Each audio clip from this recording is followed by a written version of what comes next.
How to fix Shopify, the product has inventory but shows as sold out. Hello guys and welcome back to the channel. In today's video, I'm going to show you that even if your product is still in inventory, but it still shows sold out on your website and customers are complaining, so how you can fix that.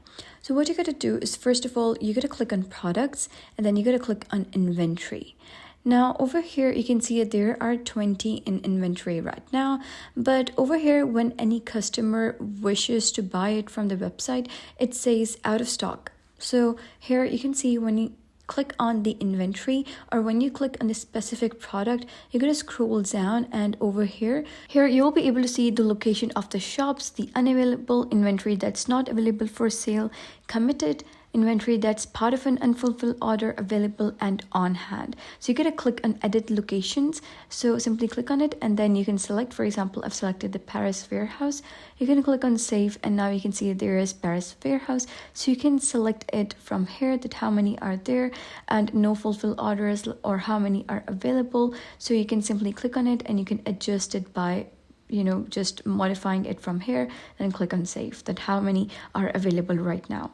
However, if you're not able to see them over here, you can simply click on continue selling when out of stock. So what you're going to do is click on settings and then you can just save the changes. So I'm going to click on save. Okay, once you do so, you're going to click on settings and then you're going to click on this locations over here. And then what you're going to do is click on any of the warehouse. I'm going to select Paris warehouse. And then you're going to make sure that this is enabled. If it is toggled off, that is, use inventory at this location to fulfill online orders. If some products are available in this Paris warehouse inventory or any of the inventory, and you need to toggle this on so that the products can be picked from this inventory or from this warehouse directly. So that is basically how you can fix the issue of the product has inventory but shows as sold out. So if you found this guide helpful, give it a thumbs up and don't forget to subscribe for more helpful tutorials. I'll see you in the next video.